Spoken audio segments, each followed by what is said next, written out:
প্রিয় ছাত্র বন্ধুরা, এখনো পর্যন্ত আমরা বাংলা বিষয়ে যে সমস্ত বিষয়গুলি নিয়ে আলোচনা করেছি বিভিন্ন ক্লাসে, সেখান থেকে এটুকু বলতে পারি যে যে সমস্ত গদ্য বা গল্পগুলি আছে বা কবিতাগুলি আছে সবই আমরা প্রায় দ্বিতীয় বার্ষিক পরীক্ষা পর্যন্ত শেষ করে ফেলেছি। আমরা ব্যাকরণের সিলেবাস আগেই শেষ করেছিলাম। হজ বড়লা তোমাদের চন্দন স্যার পড়িয়ে দিয়েছেন। তাহলে এবং তার সঙ্গে সঙ্গে নির্মিতি অংশের যে বিষয়গুলি আছে সেগুলিও কিন্তু আমাদের ক্লাস করা হয়ে গেছে।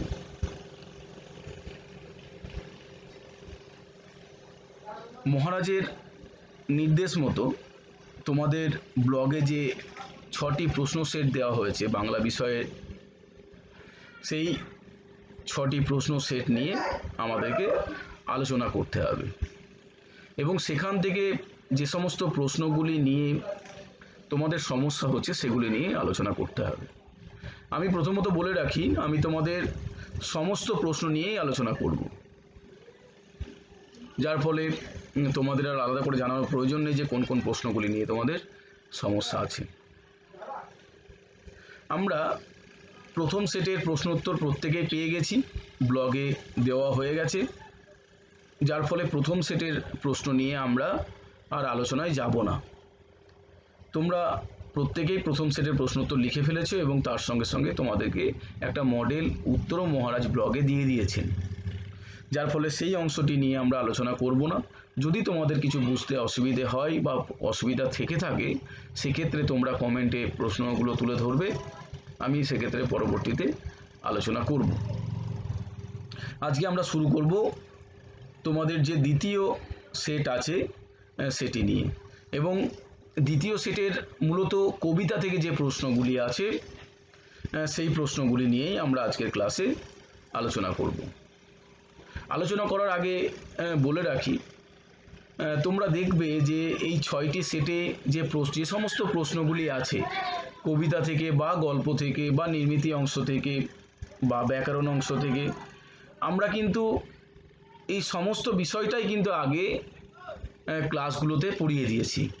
সেক্ষেত্রেও এই প্রশ্নগুলি কিন্তু আছে বা রিপিট হচ্ছে, এরকম হতে পারে। তবুও তোমাদের বোঝার সুবিধার্থে, তোমাদের জানার সুবিধার্থে আমরা যদি বারংবার বলি, তোমাদের হয়তো একটু বুঝতে সুবিধা হবে, সেই কারণেই কিন্তু আমি আবার এই প্রশ্নগুলি নিয়ে আলোচনা করছি। তাই আমার একান্তই অনুরোধ, যে প্রশ্নগুলি যে পাঠের অন্তর্গত সেই পাঠের ক্লাসগুলি একটু ভালো করে লক্ষ্য করবে, তাহলেই আশা করি তোমাদের বিষয়গুলি কিন্তু আরও বেশি বোধগম্য হবে এবং তোমরা অনেক সাবলীলভাবে বিষয়গুলি লিখতে পারবে। আমাদের মূল উদ্দেশ্যই তো তোমাদের দিয়ে লেখানো পরীক্ষায়, এবং সেই উদ্দেশ্যেই কিন্তু আমাদের পড়াশোনা। তাই তোমরা যত বেশি করে এই ক্লাসগুলি শুনবে বা ক্লাসগুলি দেখবে, আশা করি তোমাদের মনে যে সমস্ত প্রশ্নগুলি আসবে সেগুলি কিন্তু তোমরা নিজেরাই সমাধান করতে পারবে। প্রশ্নের উত্তর প্রসঙ্গে যাওয়ার আগে তোমাদেরকে কয়েকটা কথা বলে রাখি। পরীক্ষায় ঠিক যে ধরনের প্রশ্নগুলি আসে ঠিক সেই ধরনের প্রশ্ন কিন্তু এই সেটে দেওয়া আছে, এবং সেক্ষেত্রে আমরা কিভাবে লিখব বা কিভাবে লিখলে একটু বেশি নম্বর পাওয়া যায়, বা কিভাবে লিখলে বানান ভুলকে খুব সুকৌশলে এড়ানো যাবে, বা কিভাবে উত্তর লিখতে হবে, সেই প্রসঙ্গে 2-4টি কথা বলে রাখি। তোমাদের বিভাগ কয়ের প্রথমেই দেখো প্রশ্ন দেওয়া আছে 1-এর দাগে, নিচের প্রশ্নগুলি উত্তর দাও অনধিক 20টি শব্দে। প্রশ্নমান 1, অর্থাৎ 1 নম্বর প্রশ্নমানের প্রশ্ন দেওয়া আছে এবং তাতে উল্লেখ করা আছে অনধিক 20টি শব্দে, কম বেশি 20টি শব্দের মধ্যে লিখতে হবে। সেক্ষেত্রে তোমরা 16 থেকে 22 বা 24টির মধ্যেও লিখতে পারো। তবে একটা কথা মাথায় রাখবে, বানান ভুলকে কিভাবে আমরা এড়িয়ে যাব এবং একটু পরিষ্কার পরিচ্ছন্নভাবে লিখব, যাতে আমরা পুরো নম্বরটা এক্ষেত্রে পাই। আমাদের প্রথম প্রশ্ন, গাং শালিক তার চিঠিতে কি বলেছে? প্রথম প্রশ্ন মতে গাং শালিক তার চিঠিতে কি বলেছে, এই প্রশ্নটি যদি আমরা উত্তর লিখতে যাই, তাহলে যদি আমরা প্রশ্নটিকেই তুলে দিই এবং কি বলেছে এই অংশটুকু বাদ দিয়ে। তাহলে আমরা কিভাবে লিখবো? গাং শালিক তার চিঠিতে বলেছে গাঙের পাড়ের মোড়ল হতে। কাকে গাঙের পাড়ের মোড়ল হতে বলেছে? কবিকে। গাং শালিক তার চিঠিতে বলেছেন কবিকে তার গাঙের পাড়ের মোড়ল হতে। অর্থাৎ প্রশ্নের লাইনগুলি দিয়েই উত্তর লেখার চেষ্টা করবে। তাহলে দেখে দেখে লিখলে বানান ভুলের সম্ভাবনা কমে যাবে, হাতের লেখাটাও পরিষ্কার হবে এবং তোমরা কিন্তু পুরো নম্বরটাও পাবে। তাই আমার একান্ত অনুরোধ, তোমরা প্রশ্ন দেখে দেখে লেখো এবং প্রশ্নের মধ্যে দিয়ে উত্তর অংশটা তুলে দাও এবং যেটুকু তোমাদের মূল উত্তর সেটুকু লিখে দাও প্রশ্ন অংশ লেখার পর। তাহলে দেখবে আশা করি বানান ভুলের বিষয়টি অল্প হলেও এড়ানো যাবে বা একটু হলেও কম হবে। দ্বিতীয় যে প্রশ্ন আছে, কেমন যেন চেনা লাগে, কথাটির অর্থ বুঝিয়ে দাও। এটি তোমাদের সিলেবাস বহির্ভূত প্রশ্ন। তোমাদের আলোচ্য যে পিঁপড়ে কবিতা আছে দেখবে তোমাদের বইয়ে, সেই পিঁপড়ে কবিতার লাইন। তাই আমি এই প্রশ্নটির প্রসঙ্গে আর যাচ্ছি না। তোমাদের 2-এর দাগের প্রশ্ন থাকে, যে কোনো একটি প্রশ্নের উত্তর দাও অনধিক 30টি শব্দে। ঠিক একই রকমভাবে বলে রাখি যে 30টি শব্দের মধ্যে লিখতে হবে। অর্থাৎ এগুলি একটু ব্যাখ্যামূলক প্রশ্ন এবং এই প্রশ্নগুলি একটু ভালোভাবে অর্থাৎ 3 থেকে 4টি বাক্যের মধ্যে লেখার চেষ্টা করতে হবে। তোমাদের 2-এর দাগের প্রথম প্রশ্ন ছিল, বাঘজননী লজ্জা পেলেন কেন? বাঘজননী লজ্জা, তোমরা অনেক সময় এই ধরনের প্রশ্ন লেখার ক্ষেত্রে কবির নাম, কবিতার নাম উল্লেখ করে লেখো এবং সেক্ষেত্রে দেখা যায় যে উত্তর অংশ বেড়ে যাচ্ছে। এরকম লেখার প্রয়োজন নেই। আমি আবার বলে রাখছি, যদি প্রশ্নে চাওয়া না হয় তাহলে কবিতার নাম বা কবির নাম 1 নম্বরের বা 2 নম্বরের প্রশ্নের ক্ষেত্রে উল্লেখ করার কোনো প্রয়োজন নেই। অযথা উল্লেখ করতে গিয়ে তোমরা বানান ভুল করলে তার জন্য কিন্তু নম্বর কাটা যায়। তাই বাঘজননী লজ্জা পেলেন কেন? বাঘজননী লজ্জা পেয়েছিলেন তার কারণ খিদের জ্বালায় তাদের ব্যাঘ্রছানা কি করেছিল? কাদায় মেনি মৎস্য ধরতে গেছিল। একজন বাঘ হয়ে এরকম আচরণ ব্যাঘ্র জাতির পক্ষে অপমানকর। তার জন্য ব্যাঘ্রজননী লজ্জা পেয়েছিল, তার কারণ তার ছানা কাদায় মেনি মৎস্য ধরতে গেছিল। কারণ কাদায় মেনি মৎস্য ধরতে যায় কারা? ভোঁদররা। বাঘ ছানা তো আর ভোঁদর নয়, সে বাঘ। অর্থাৎ তার পক্ষে এটা অপমানজনক, সেই জন্যই ব্যাঘ্রজননী লজ্জা পেয়েছিলেন তার ব্যাঘ্রছানার আচরণে। পরবর্তী প্রশ্ন, মাটির বুকে যারাই আছি এই দুদিনের ঘরে। এটিও তোমাদের ওই পিঁপড়ে কবিতাটির অন্তর্গত লাইন, অর্থাৎ এরও ব্যাখ্যায় আমি যাচ্ছি না। তোমাদের 3-এর দাগে যে প্রশ্ন সেটি হচ্ছে, নিম্নলিখিত যে কোনো একটি প্রশ্নের উত্তর দাও। অর্থাৎ যে কোনো একটি প্রশ্নের উত্তর লিখতে হবে এবং অনধিক 60টি শব্দের মধ্যে।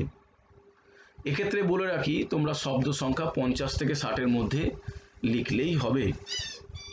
এবং দেখবে এই 3 নম্বরের প্রশ্নগুলি কিন্তু থাকে তোমাদের পাঠ প্রশ্ন, অর্থাৎ 2টি আলাদা প্রশ্ন থাকে যেটির মান 1+2 বা 2+1 হতে পারে। যদি আমরা একটু প্রশ্নটা নিয়ে দেখি তাহলেই তোমাদের কাছে ওই বিষয়টা একটু বেশি পরিষ্কার হবে। উদার আকাশে মুক্ত বাতাসে চিরকাল একই খেলা। এখানে একটি কবিতার পংক্তি বা লাইন বা চরণ তুলে দেওয়া হয়েছে এবং পংক্তিটির উৎস চাওয়া হয়েছে। পংক্তিটির উৎস কি? ব্যাখ্যা করো। উৎস বলতে তোমরা প্রত্যেকেই জানো যে কোথা থেকে এই লাইনটি গৃহীত হয়েছে। কোথা থেকে এই লাইনটি গৃহীত হয়েছে অর্থাৎ এখানে যে লাইনটি উল্লেখ আছে, উদার আকাশে মুক্ত বাতাসে চিরকাল একই খেলা, কোথা থেকে বা কোন কবিতা থেকে এই লাইনটি নেওয়া হয়েছে? আমরা প্রত্যেকেই জানি এটি হাট কবিতার লাইন। তাহলে তোমরা কি লিখবে? উদার আকাশে মুক্ত বাতাসে চিরকাল একই খেলা, দাঁড়ি ইনভার্টেড কমা ক্লোজ হাইফেন দিয়ে লিখবে আলোচ্য পংক্তিটি বা আলোচ্য লাইনটি হাট যতীন্দ্রনাথ সেনগুপ্তের হাট কবিতা থেকে নেওয়া হয়েছে। যেহেতু উৎস চাওয়া হয়েছে অর্থাৎ কবির নাম এবং কবিতার নাম লিখতেই হবে।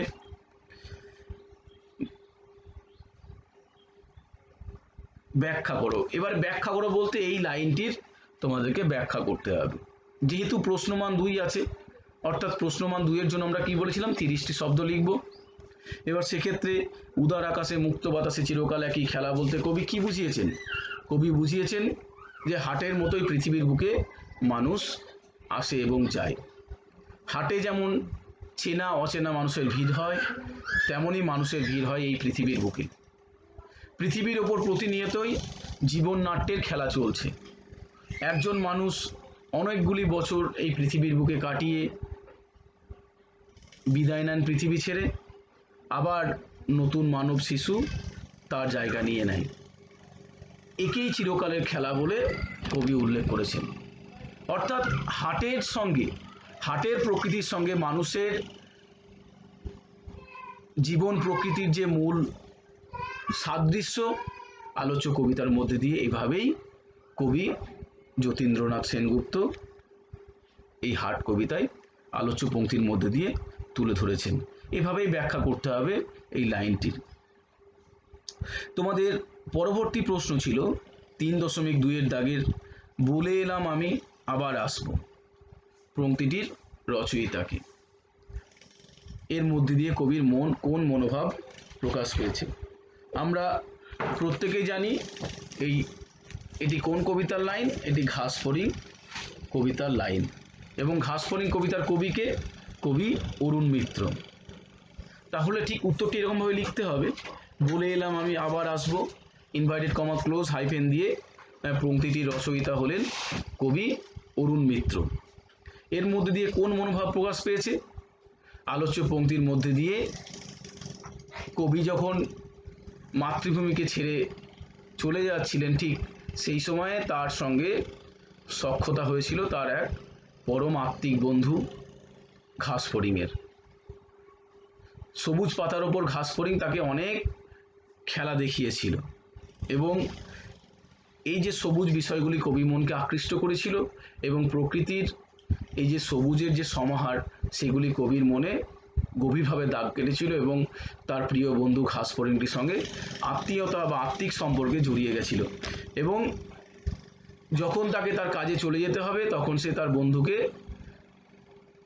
প্রকৃতিকে কথা দিয়েছিল যে সে আবার ফিরে আসবে তার কাছে। আলোচ্য পংক্তিটির মধ্যে দিয়ে এখানে সেই প্রসঙ্গটি তুলে ধরা হয়েছে। তোমাদের পরবর্তী প্রশ্ন 4 দাগের অনধিক 150 শব্দে প্রশ্নমান 5। কবি প্রকৃতির কোন কোন প্রতিনিধির কাছ থেকে চিঠি পেয়েছিলেন সেই সম্পর্কে লেখো। এই প্রশ্নটি তোমরা চিঠি কবিতার যে ক্লাস করা হয়েছে সেই চিঠি কবিতার ক্লাসের তোমরা যাবে, সেখানে দেখবে এই প্রশ্নটি নিয়ে আলোচনা করা হয়েছে যে প্রকৃতির কোন কোন প্রতিনিধির কাছ থেকে কবি চিঠি পেয়েছিলেন সেই সম্পর্কে লেখো। আমরা খোকা ভাইয়ের চিঠির প্রসঙ্গটা যদি বাদ দিই, অর্থাৎ শেষ স্তবকটি যদি বাদ দিই, প্রথম দুটি স্তবকে যে সমস্ত প্রসঙ্গ থেকে কবি যে সমস্ত প্রতিনিধির কাছ থেকে কবি চিঠি পেয়েছেন সেই চিঠিগুলির বিষয়বস্তু লিখলেই কিন্তু এই প্রশ্নের উত্তর আমরা লিখতে পারবো।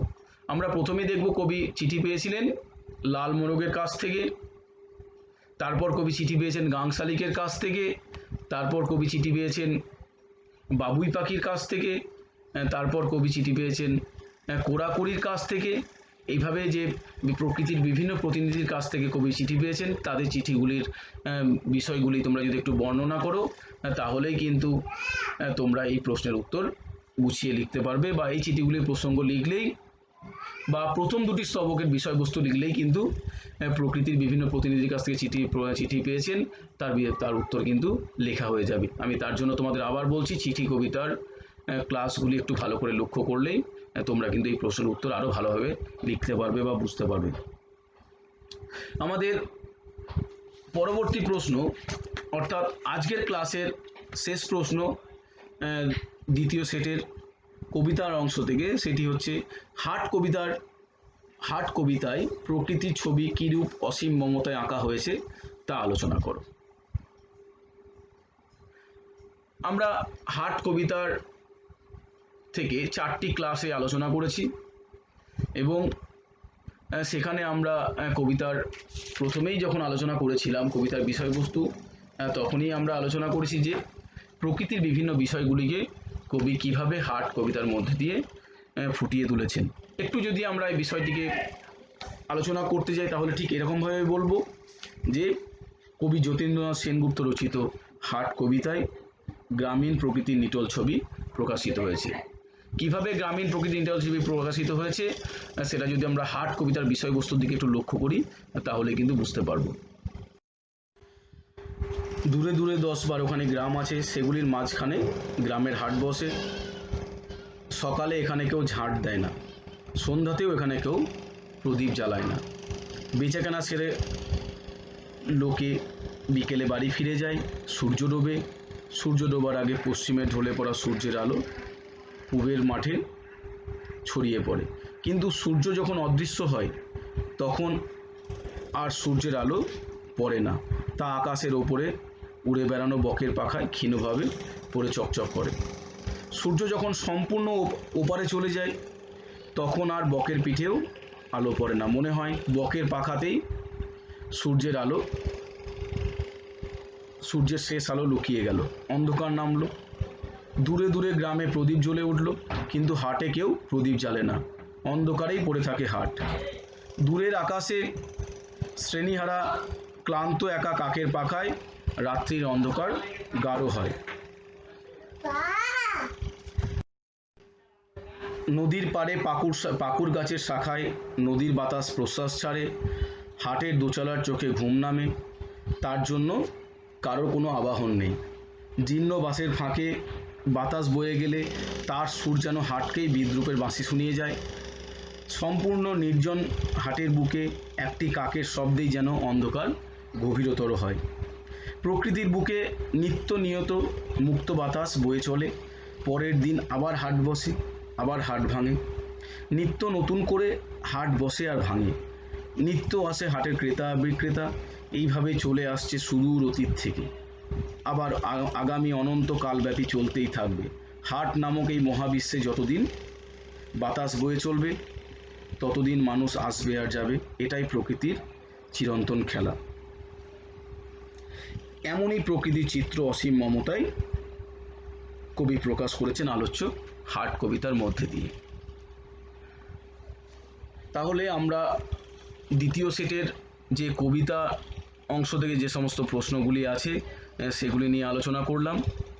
আমরা পরবর্তী ক্লাসে আলোচনা করব বিভাগ ক্ষয়ের অর্থাৎ গদ্য বা গল্প থেকে যে সমস্ত প্রশ্নগুলি আছে সেগুলি নিয়ে, এবং ব্যাকরণ থেকে যে সমস্ত প্রশ্নগুলি, ব্যাকরণ অংশ থেকে যে সমস্ত প্রশ্নগুলি আছে সেগুলি নিয়ে।